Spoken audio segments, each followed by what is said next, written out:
Hello, very very good evening दोस्तों। चलिए तो शुरू करते हैं आज का एक और नया सेशन। तो जैसा कि आप लोगों ने देखा, लास्ट 3 लेक्चर में हम लोगों ने एवरेजेस के कंसेप्ट डिस्कस किए थे। Average 1 part, 2 part and 3 part. तो जो लेवल 2 लेवल के क्वेश्चंस थे, मैंने आप लोगों को सभी करवाए और अलग अलग अप्रोचेस से मैंने उन क्वेश्चंस को एक्सप्लेन किया। तो आई होप आप सभी लोग इन वीडियोस को बहुत अच्छे से फॉलो कर रहे होंगे। ठीक है, तो आगे बढ़ते हैं दोस्तों। आज जो मैं टॉपिक लेने वाला हूं, सिक्वेंशियली मैं जा रहा हूं टॉपिक टू टॉपिक। तो आज का जो टॉपिक है एवरेज के जस्ट बाद का टॉपिक है, which is alligation and mixture. लेकिन इस बुक में जब मैंने एलिगेशन मिक्सचर के क्वेश्चन देखे ना दोस्तों, literally they were very on basic level. ठीक है, उसमें सिर्फ एक ही लेवल डाल रखा है उन्होंने। तो उसमें लेवल 1 2 3 का पार्टीशन भी नहीं था। और जो 30 क्वेश्चन उन्होंने दिए थे कि वो सारे के सारे मतलब बहुत ही बेसिक लेवल के थे। तो मैंने उसमें से जो भी थोड़ा ठीक ठाक क्वेश्चंस थे वो लिए हैं। हालांकि इनसे कहीं अच्छे लेवल के क्वेश्चन हमने ऑलरेडी पढ़े हैं, लेकिन फिर भी अब हम बुक को पूरा कवर कर रहे हैं, तो फिर भी मैंने सोचा चलो आपको एक एटलीस्ट इस टॉपिक के ऊपर उस बुक में जो क्वेश्चंस अवेलेबल थे, मैं आप लोगों को डेफिनेटली कवर करवा के दे रहा हूं। तो फॉलो करिएगा इस क्लास को। ठीक है, और सबसे पहले सेशन को शेयर कर दें। और अगर आप इस चैनल पे नए हैं तो चैनल को सब्सक्राइब भी करें, ताकि फ्यूचर में जितने भी लेक्चर इस सेशन इस चैनल पे होंगे, आपकी नोटिफिकेशन आप तक पहुंच सके। ठीक है। और काफी सारे बच्चे, यार मैं इस चैनल पे जब से वीडियो डाल रहा हूँ, कोई बच्चे लिखते हैं कि सर हॉलीवुड छोड़ दिए क्या है ना। तो ऐसा कुछ भी नहीं है भाई, हॉलीवुड नहीं छोड़ा है। ठीक है, ये सेशन मैंने आपको पहले भी कहा था, मेंस होने के बाद मैं इस सेशन को फिर से, इस चैनल को फिर से एक्टिवेट करूंगा। क्योंकि मैंने जुलाई मिड में तकरीबन ज्वाइन किया था हॉलीवुड, और तब से लगातार मतलब एग्जाम ही थे बैक टू बैक। और वहाँ पे फिर स्केड्यूल इतना टाइट था, वहाँ पे भी 2 या 3 पेड बैच थे। मेरा एक खुद का भी पर्सनल पेड बैच चल रहा था, उसके बाद यूट्यूब के 2 3 सेशन हो जाते थे। तो समय नहीं मिल पा रहा था। तो मैंने कहा भी था एक बार, वंस मेंस एग्जाम कवर हो जाएंगी, आईबीपीएस पीओ क्लर्क मेंस, उसके बाद फिर हम इन सेशन को रिज्यूम करेंगे इस चैनल पे। ठीक है ना। तो काफी सारे बच्चे ये आइडिया लगा लेते हैं कि अब यहाँ पे आ रहा है इट मीन हॉलीवुड। ऐसा कुछ भी नहीं है। Hollywood I have joined as a permanent faculty, so don't be worry, मैं आपको वहीं मिलूंगा। ठीक है। लेकिन ये चैनल, ठीक है, it is close to my heart. अब ये मेरा खुद का चैनल है, तो मैं अपने थोड़ा बहुत इनपुट यहाँ पे मैं अपने हिसाब से अपने बच्चों को दे सकता हूँ। ठीक है, तो शुरू करते हैं दोस्तों मिक्सचर एंड एलिगेशन के कंसेप्ट को। उसके ऊपर जल्दी से आते हैं क्वेश्चंस पे। ठीक है, बात करते हैं क्या होगा, कैसे होगा और किस तरह से अप्रोच किया जाएगा। ठीक है, तो देखिएगा, पहला क्वेश्चन ये कहता है the average age of boys in the class is 16.66 while the average age of the girl is 18.75। ठीक बात है। फिर ये कह रहा है thus the average age of all 40 student of the class is 17.5 if the difference between the number of boy and girl is 8, so find the number of girl in the class। तो देखिए value बहुत प्यारी है, इसमें main जो चीज है वो वैल्यूज हैं। तो कन्वर्ट करते हैं, देखिए 16.66 अगर आप देखें तो यानी बॉयज का जो एवरेज है, अगर आप इसको फ्रैक्शन में ले लें 50/3 लिखा जाएगा। समझ पा रहे हैं? अगर हम इसकी बात करें तो 18.75 है, यानी 3/4। तो यानी आप इसको चाहें तो ऐसा लिख सकते हैं 75/4। और आपका जो एवरेज है बेसिकली इट इज 17.5 पूरी क्लास का। तो 17.5 का मतलब होता है 35/2। बिंदास रखिए। Take the cross difference. तो क्रॉस डिफरेंस लेने से आपको बॉय और गर्ल का रेशियो मिल जाएगा, अनुपात मिल जाएगा। तो काम खत्म हो गया। क्लियर है? आगे लेके चलता हूं, तो ध्यान से समझिए। तो ये कैसे बनेगा? देखिए यहाँ पे आपको इसका डिनोमिनेटर सेम बनाना है, 4 बना देते हैं, इसको डबल करा जाएगा तो ये आएगा बेसिकली इनका डिफरेंस 5/4 का। करेक्ट है। आगे गए, इन दोनों का डिफरेंस चेक किया तो इसको 3 बनाना होगा, ये 105 बनेगा, इसको डबल करना होगा। तो ये डिफरेंस आपका निकलेगा 5/6। तो होगा क्या, 5 से 5 कैंसिल, यानी बॉय और गर्ल का रेशियो निकलेगा 3 और 2 का अनुपात। ठीक रहा। तो 20 को 40 स्टूडेंट दिए हुए हैं, तो इनको 3 और 2 के अनुपात में बांट दीजिए। तो 40 को 3 और 2 के अनुपात में अगर आप डिस्ट्रीब्यूट करेंगे तो ये आएगा 24 और ये आएगा 16। बात खत्म हो गई।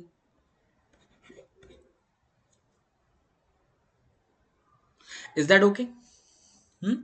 अब इसके अंदर अब चीजों को समझना है। ये तो बेसिक मेथड लगा लिया हमने, कैसे हो गया। अब इसने देखिए डिफरेंस भी दिया था, तो हम डायरेक्ट डिफरेंस से भी जा सकते थे, लेकिन कंसेप्ट क्या है वो मैं आपको थोड़ा क्लियर करता हूं। देखिए टोटल बच्चे 40 हैं और बॉय और गर्ल का डिफरेंस 8 है। तो सम दे रखा है, डिफरेंस दे रखा है, लेकिन हमें ये नहीं पता बॉय ज्यादा है कि गर्ल ज्यादा है। ठीक है, टेक्निकलिटी समझाता हूं। तो देखिए 40 टोटल है और डिफरेंस 8 का है, तो डिवाइडेड बाई 2, यानी एक नंबर 24 होगा। कोई भी, और जो दूसरा नंबर है वो 16 होगा। 24 और 16 40 और डिफरेंस 8 है। बट बॉयज 24 है कि 16, ये देखना होता है। तो ये बता सकते हो आप कैसे।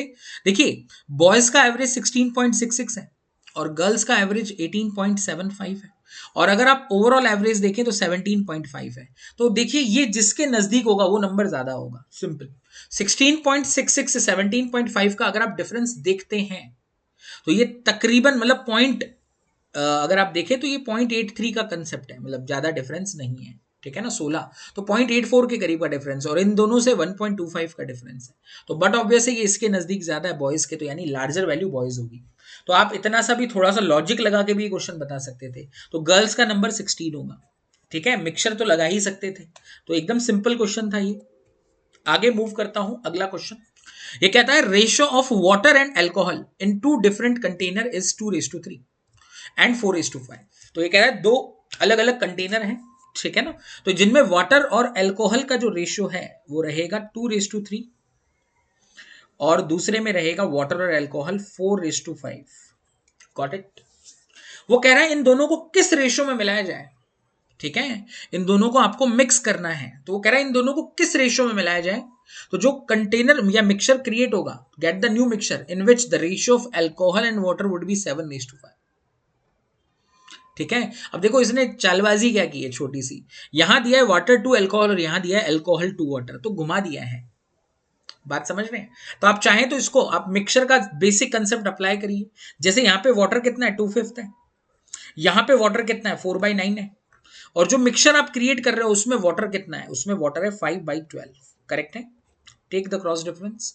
तो 12 और 9 का डिफरेंस अगर आप एलसीएम देखते हैं 36 होगा, तो ये 3 गुना 15 और ये 4 गुना 16, तो the difference will come as 1/36। इन दोनों का डिफरेंस तो 60 ही बनेगा।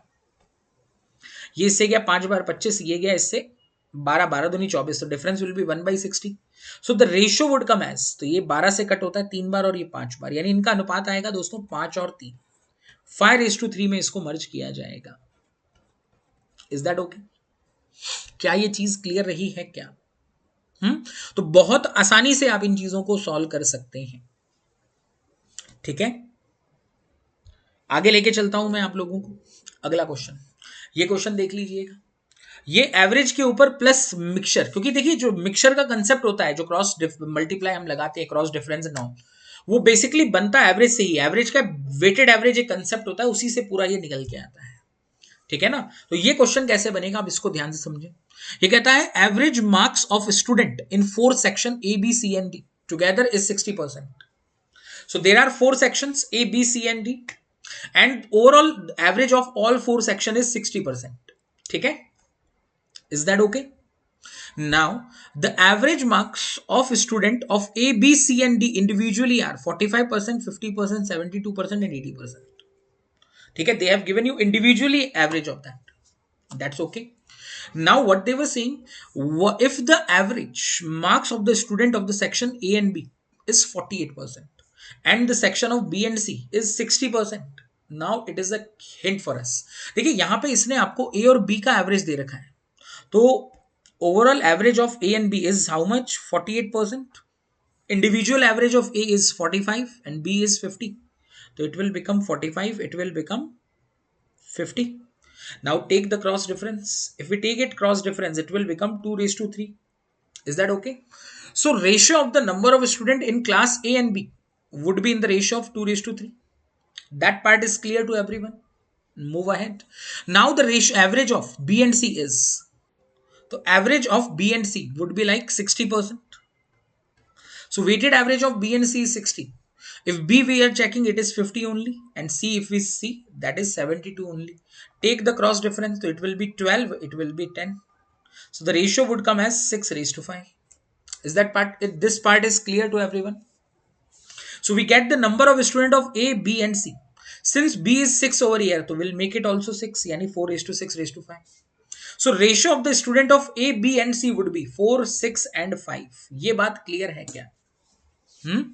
अब इसने आपको पूरी क्लास का एवरेज दे रखा है विच इज इक्वल टू 60%। ध्यान से समझना। तो यहां पे जो फॉर्मूला लगेगा वेटेड एवरेज लगेगा।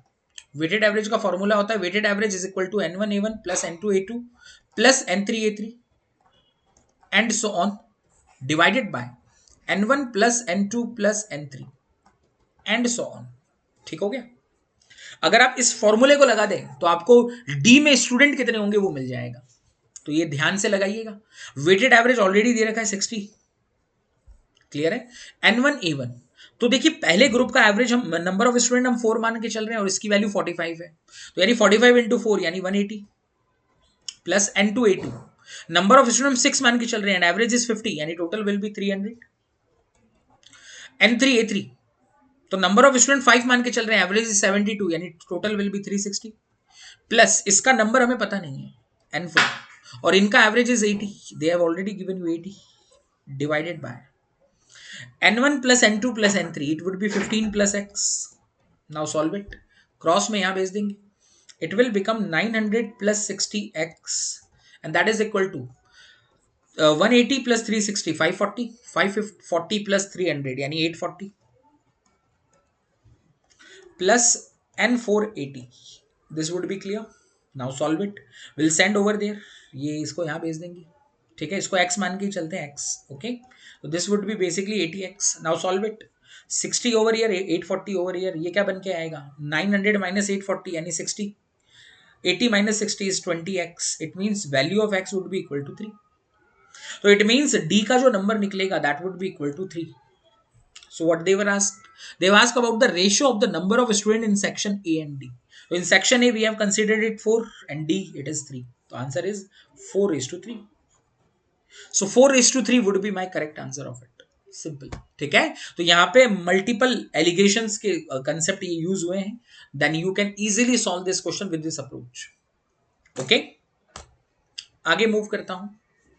अगला क्वेश्चन देखते हैं. यहां पे दिया गया है the diluted wine contains only 8 litre of wine. तो आपके पास एक डाइल्यूटेड वाइन है जिसमें वाइन का क्वांटिटी 8 लीटर है and the rest is water and the remaining part is of water. But कितना परसेंटेज है, what is there, we don't know. A new mixture whose concentration is 30%. तो एक नया mixture है जिसका कंसंट्रेशन 30% है, it is formed by replacing wine. और ये कैसे बनाया गया है, बाय रिप्लेसिंग द वाइन. ठीक है. Now how many litre of mixture shall be replaced with pure wine if there was initially 32 litre of water in the mixture. बहुत interesting question है, ध्यान से समझिएगा. देखिए initially if there is a 32 litre of the water, ठीक है, and the wine is 8 litre, it means the overall quantity will be of 40 litre. Initial mixture was of 40 litre and what you are doing, आप क्या कर रहे हैं अब, new mixture whose concentration is 30%. Now you are making that mixture with the replacing by wine.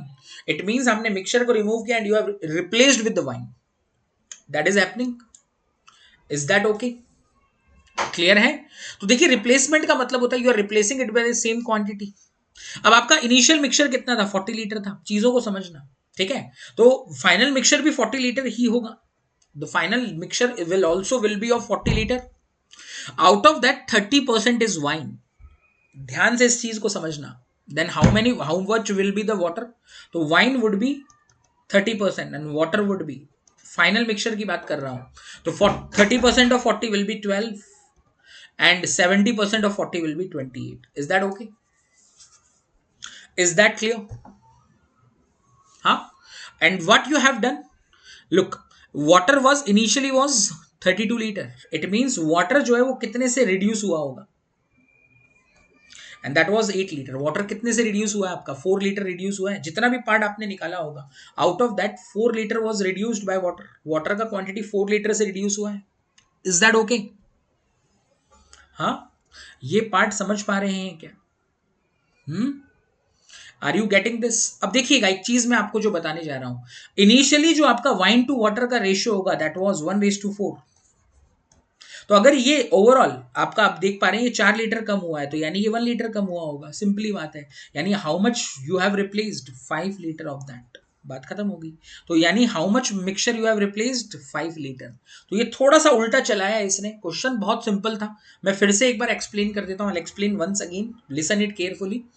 They were saying initially the dilute mixture was there of wine and water, in which 8 liter wine was there and the rest was water, and they have given you initial 32 liter of water in the mixture. It means wine is 8 liter and water is 32 liter. It means the whole mixture was of 40 liter. That is the clear part. One thing is clear to everyone.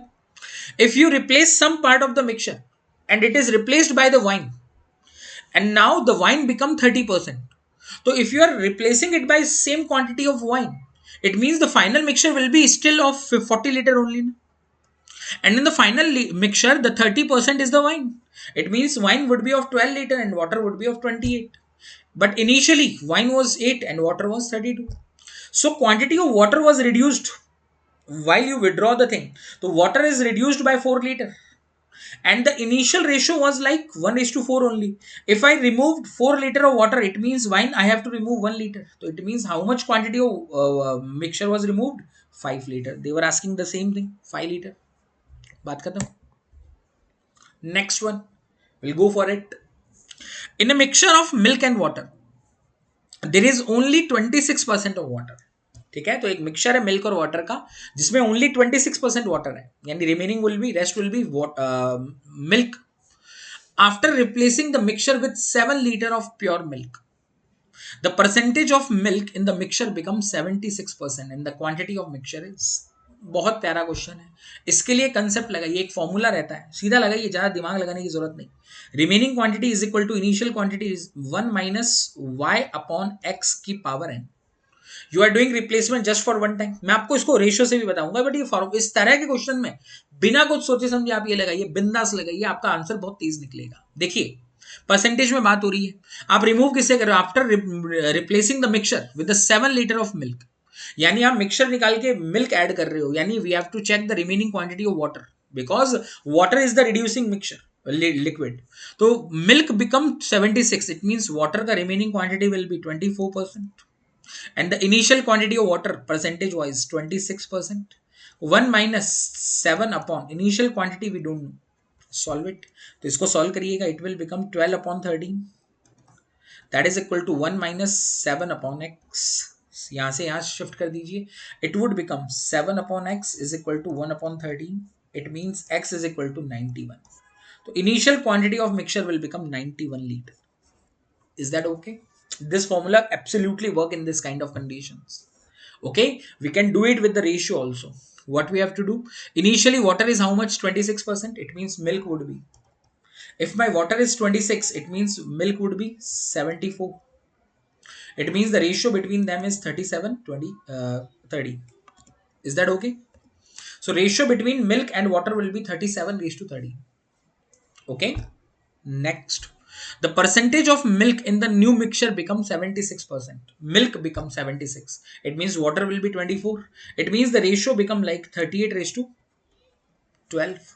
38 raised to 12. Is that okay? In this case, water is unchanged quantity because when you remove 7 liter of mixture, the water ratio between milk and water would be 37 raised to 13 only. This is our remaining mixture and this is our final mixture. In this condition, water is our unchanged quantity. So we'll make it 12 times. We will make it 13 times. So it would become 37 into 12. So 4, 8 carry. 12 3s are 36 or 8. Triple 4. So yeah, it will become 156. It would become 156. 13 into 38. 4, 10 carry. 39 or 10, 494. Is that okay? So as per assumption, we are adding 50 liter. As per assumption, we are adding 50 liter. But actually, we have how much we have added? Only 7. We'll take that. So it means 50 is equal to 7. 50 is our assumption. Actual is 7. That is okay. So final quantity will be, or initial, because in this case, initial and final would be same. 6 I send over here. It will become 50, 500 or 150, 650. 650 is equal to what? So 50, 650 se get 13 times. It would become 91. So answer is 91 liter. So by ratio method we can also do, because the number would be little bit higher because the ratio is very close.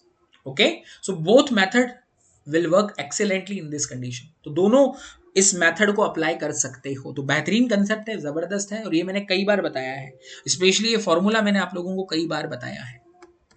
आगे लेके चलता हूं. Next one, try to understand that. ये कह रहा है the ratio of expenditure and the saving is 3:2.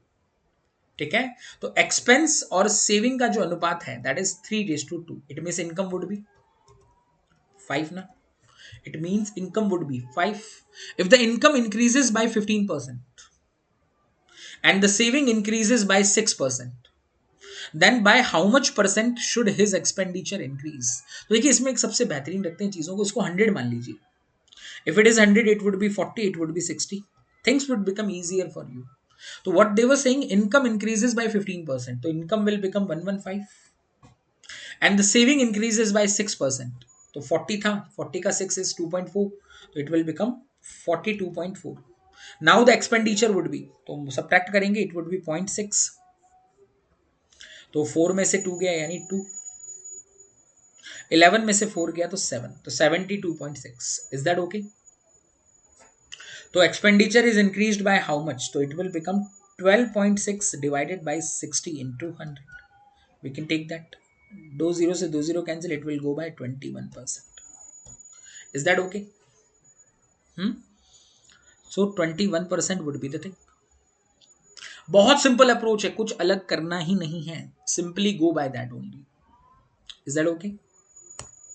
आगे move करते हैं अगले क्वेश्चन की तरफ. Now they were saying 450 litre of mixture of milk and water contain the milk and water in the ratio of 9:1.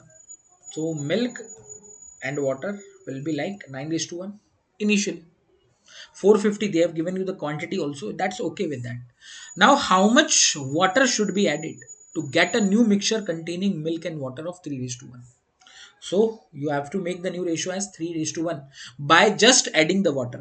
You have to just add the water. It means quantity of milk has to be same, so we'll make it 3 times. Do that.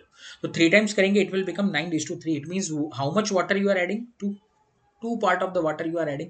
So what would be your common factor? So your common factor would be like divided by 10 and 45. So 45 is your common factor. Multiply with that. Answer would be 180. Wait guys. How much water should be added to get a new mixture containing milk and water in the ratio of 3:1? Wait. Milk we have to make equal. Okay. Water you are adding as a 2. Okay. Sorry guys. Correct. Okay. तो water by how much quantity we are adding the water to actually, ठीक है, but actually how much water we have to add, तो first we have to get the common factor of that. 90 would be there. Okay, I am doing the wrong thing. तो 2 into 45 is equal to 90 only. यार I got blank just. तो answer would be 90 only.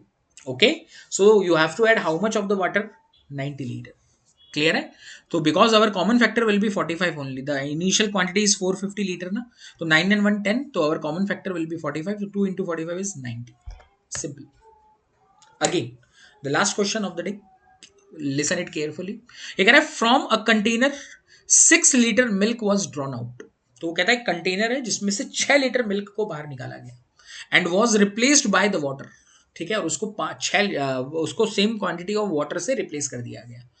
फिर से वही चीज की गई. Again 6 litre of mixture was drawn out and again was replaced by water. Thus the quantity of milk and water in the container after these two operation is 9:16. ठीक है, सो कह रहा है the quantity of mixture is, तो आपको बताना है mixture का क्वांटिटी क्या होगा. ठीक हो गया? तो देखिए अगर हम मान के चले इनिशियली टोटल मिल्क होगा, क्योंकि इसने कुछ कहा नहीं है कि इनिशियली मिल्क और वाटर का रेशियो था एंड ऑल, तो शुरुआत में प्योर मिल्क है. ठीक है, तो प्योर मिल्क अपने आप में 1 होता है and the remaining quantity of milk कितना है अगर आप नोटिस करें, 9:16 रह गया. तो यानी remaining quantity of milk would be 9/25. 9 milk है और total quantity will B 9 + 16 is 25. Is that okay? and 1 minus y upon x. So how much you are replacing? 6. Both the time you are replacing 6 liter. So initial quantity x assume करके 2 बार replacement हुआ है, तो twice. We'll take the ratio root of that. It will become 3/5 is equal to 1 minus 6 upon x. 6 upon x over here. 1 minus 1 3/5. It will be 2⁵. 2 से 3 3 times. So value of x would become as 15. That's it. The correct answer will be A option, 15. Is that okay guys? So that is the quite simple things. You can easily manage those the things. ठीक है, तो I hope ये वाला concept आपको clear रहा होगा. तो आगे बढ़ेंगे, आगे जुड़ेंगे जैसे जैसे, वैसे वैसे मैं आपको और चीज़ें बताता रहूँगा. ठीक है, और काफ़ी सारे बच्चे यही पूछते रहते. देखो इसका क्लियर मतलब होता है आप लोग मेरा या तो पूरा वीडियो नहीं देख रहे हो, या फिर थोड़ा बहुत हाईलाइटेड देख लेते हैं, काम चला के आगे बढ़ जाते हैं। भैया ऐसी ऐसी पढ़ाई से कोई फायदा नहीं है, ठीक है ना। कई सारे बच्चों को ये फील हो रहा है कि अरे सर आप एक दिन वीडियो नहीं डाला तो सर आप ऑलिव बोर्ड छोड़ के गए हैं, आप लोग ये सेशन कंटिन्यू कर रहे हो कि नहीं कर रहे हो। भैया ऐसा कुछ नहीं है, सेशन कंटिन्यू रहेगा, ठीक है, क्लियर है। तो प्लीज वीडियो को ध्यान से देखें, और कभी अगर नहीं भी डाल पाए, कुछ वर्क रहा होगा, वो टेलीग्राम ग्रुप पे मैं अपडेट कर देता हूँ, ठीक है ना, क्लियर है। तो पैनिक होने की जरूरत नहीं है, you just press the panic button, वो करने की जरूरत नहीं है। और ऑलिव बोर्ड पे मेरे बैचेस चल रहे हैं, तो अगर आप मेरे ऑलिव बोर्ड में मेरे पेड क्लासेस को फॉलो करना चाहते हैं तो ये मेरा कोड है लोकेश, ये अप्लाई करें and get the maximum discount on our courses, ठीक है। और अगर आप प्लान कर रहे हो ऑलिव बोर्ड की टेस्ट सीरीज परचेज करने का, तब भी आप ये कोड अप्लाई कर सकते हो। इसकी वजह से आपको एडिशनल डिस्काउंट हमेशा मिलेगा। तो जो रेगुलर डिस्काउंट 20% मिलता है, अगर आप ये कोड अप्लाई करोगे you will get 25% of discount, ठीक है बच्चों। तो प्लीज फॉलो दैट, ताकि आपको ज्यादा से ज्यादा बेनिफिट हो सके और जुड़ सके। और बेसिक से अगर आप सीख रहे हैं तो मेरा चैंपियन बैच वहां पे चल रहा है, ठीक है ना। Already my champion batch is going over there, तो आप बहुत आराम से इसको फॉलो कर सकते हैं, ठीक है प्यारे बच्चों। चलिए, okay guys, bye bye, have a great day and please share करिए, प्लीज शेयर करिए, ठीक है। चलिए बाय बाय।